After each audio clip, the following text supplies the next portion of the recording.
Alright everybody, and welcome back to the Goody Pantry.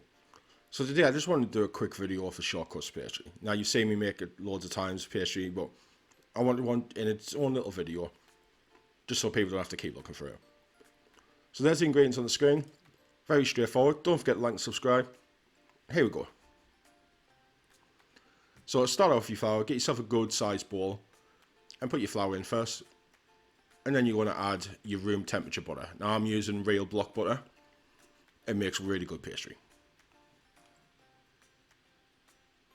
Then with your hands, start rubbing the butter and the flour together until you get breadcrumb texture.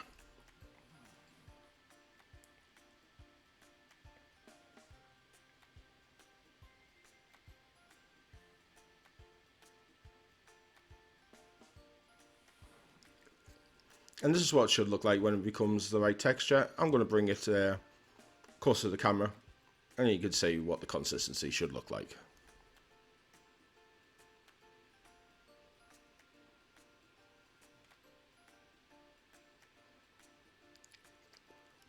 Once you've got that done, add some salt. I'm adding salt because I used unsalted butter. So if you've got unsalted butter, then you need to add some salt. If you've got salted butter, you don't have to worry about it.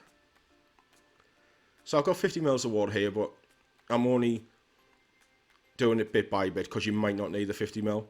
I've always just poured 50 ml and I just add it bit by bit, as you'll see here as I make the pastry. So just keep stirring it bit by bit until I get my dough. Now this is where I'm up to now.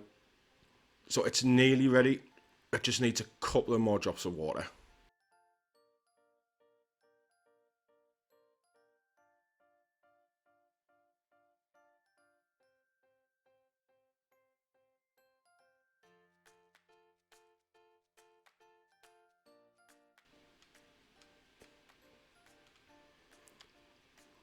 So I've added my water here, and as you see, it's just starting to come into a ball now. So at that point, I'm going to get rid of the wooden spoon, and just with my hands, I'm just going to push it into a ball. It doesn't need to be kneaded or anything at this point. Now with your hands, you're just shaping it until it looks like that. And once you got it like that, wrap it up in cling film, get it in the fridge for at least 30 minutes before you use it. And that's it done. So, as you can see, I use these for pies, I use this for quiche, pretty much anything. And because it's neutral, you can use it for desserts, cherry bake rolls, almond slices, anything you want. Okay, thanks for watching guys. Don't forget to like and subscribe, hit the bell icon, and I'll catch you in the next one.